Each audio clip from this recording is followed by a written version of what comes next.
So you're ambitious, you got big dreams, you want to be successful, and ultimately you want to live the life you've always imagined. But there's a problem. You're lazy, you know exactly what you should be doing, yet you don't do it, leading to feelings of guilt because deep down, you know you're capable of more. This guilt builds up over days, weeks, months, until it turns into acceptance. And then the new year arrives, and with it the same goals from last year.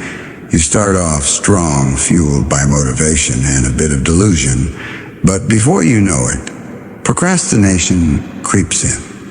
Like that one relative who always shows up uninvited, your lingering procrastination turns into a daily cycle of laziness.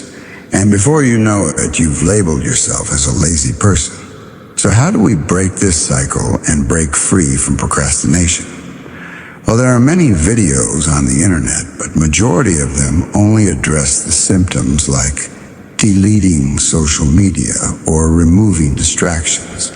While these may help in the short term, they fail to address the real issue, the root cause behind procrastination, which can be summed up in one word: inertia in physics. Inertia is the tendency for objects at rest to stay at rest, and objects in motion to stay in motion unless acted upon by an external force.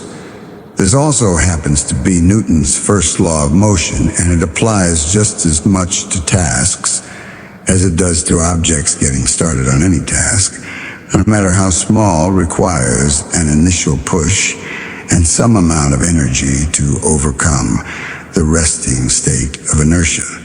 And this precisely is the issue. We make this initial push so big and difficult in our minds that instead we just avoid the task entirely and distract ourselves with cheap dopamine-inducing activities. So to break procrastination, we need to break inertia, and there are two ways to do this. Getting started is the most difficult part, so make this as easy as possible by reducing the stakes and taking the smallest step forward. For example, if you tell yourself, I need to sit down and complete my 5,000-word essay, the inertia is too strong as the stakes are so high.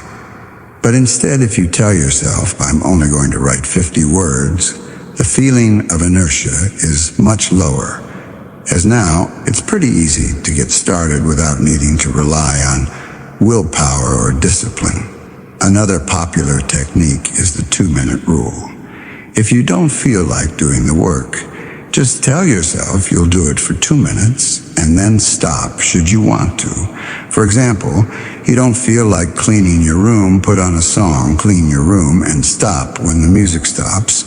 The best part is usually you'll continue longer than 2 minutes, or you'll end up writing more than 50 words, and this is because objects in motion stay in motion, meaning once we get started, we start gaining momentum, and this momentum keeps us going for longer.